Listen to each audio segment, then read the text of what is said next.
Hey guys, welcome back to the channel. So I got another deck profile for you guys. This time it's an update on my Dark Magician deck for the July 2019 format. So I went back and tried out some new strategies. I actually included a couple of the new support cards, especially bond between teacher and student, which makes Dark Magician Girl a lot more viable. So I figured I should, experiment with this deck, see what I could come up with, and I found a build that I enjoyed, and honestly I won quite a lot. So now, unfortunately, I had to take off cards like Keeper of Dragon Magic, but I am playing Eye of Timaeus again just because, you can actually dig through your deck and get it so that way you can still bring out your Dark Magician fusions. But overall, I think this is probably going to be the best way to play it for right now, so let me just show you what I got this time around.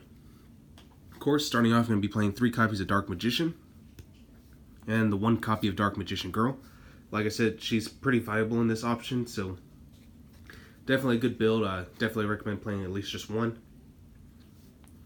Three Princess Illusions. It's a free special summon just by discarding any card you want from your hand.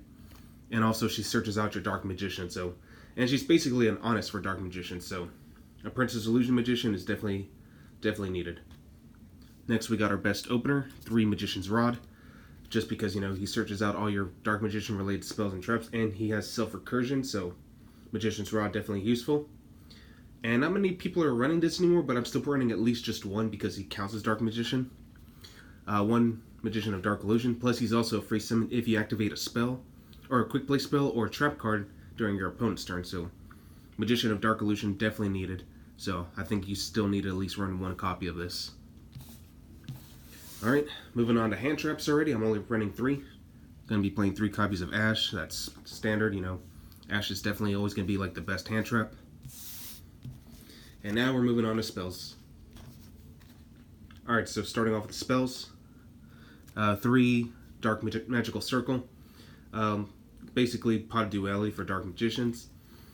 Digs the top 3 cards of your deck for a Dark Magician or spell or trap to add to your hand. And also lets you rearrange the last 2 cards in any given order you want. Triple Pot of Desires. I don't have Extravagance of Desires as the next best choice. Oh, and forgot to mention Dark Magical Circle. Whenever a Dark Magician is summoned, you can banish 1 card on your opponent's side of the field once per turn.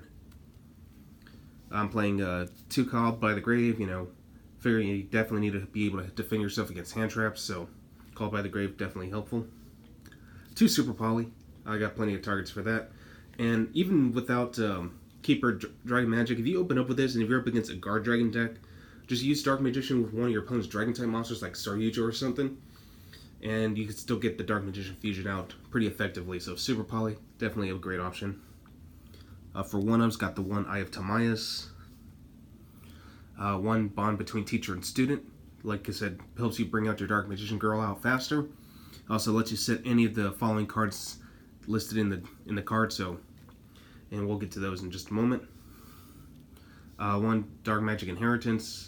Banish 2 spells to get a spell or trap that has Dark Magician or Dark Magician Girl out. 1 Illusion Magic. Dark Magic Attack. And of course, my newest addition, Dark Burning Magic. So definitely a great way to, wipe out your opponent's board if you have Dark Magician and Dark Magician Girl out at the same time. Alright, and that's pretty much it for the spells. Let me go and move on to the trap cards. For traps, got quite a few, playing 3 Magician's Navigation. Everyone already knows what this does.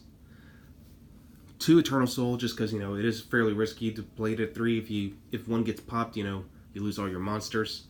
But, again, if you know how to defend yourself, you should be fine.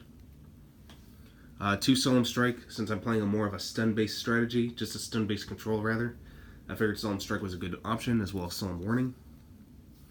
1 Dark Renewal, if you control a spellcaster and your opponent summons a monster, you tribute both monsters, target both monsters, send them to the grave, and then you can special summon a Dark Spellcaster from your grave or your deck. So Dark Renewal, definitely great.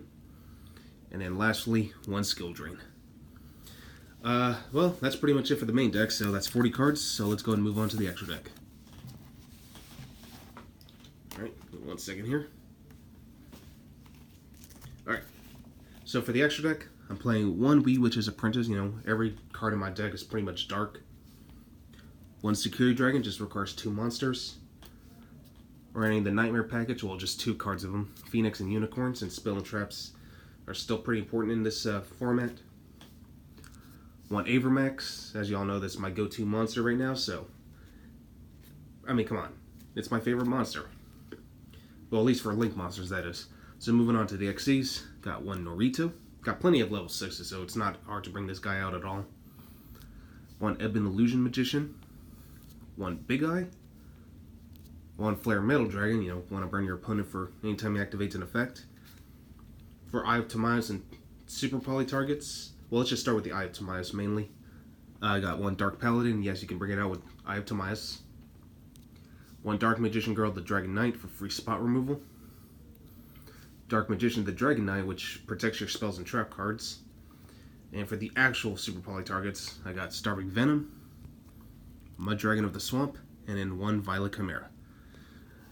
And yeah, that's pretty much it. Alright, so now moving on to the side deck. For my side, I'm playing 3 copies of Ghost Sister, 3 Secret Village of Spellcasters. The only reason I side this is because in case if I happen to encounter an Altergeist matchup, this won't do anything, so you might as well just keep it on the side. Triple Night Beam. Now this card is actually often overlooked. It's MST, but I kind of like this one slightly better than MST. Target one set spell or trap your opponent controls. Destroy that target and your opponent can't activate that card in response. So it's a good way to get rid of like the Orcust quick play spell, you know, counter trap, I'm sorry. The Orcust counter trap, Crescendo. That way it just kind of like shuts them off. So it's a good way just to get rid of it. 3 evenly matched. And then lastly, 3 goes and match, since, you know, some decks still have mixed attributes, so goes and match just comes in handy whenever it needs to. And it's also mainly for the Sky Striker and Altergeist matchups. Well, that's pretty much it for you guys, so hopefully you guys enjoyed this, and I'll catch you guys next time.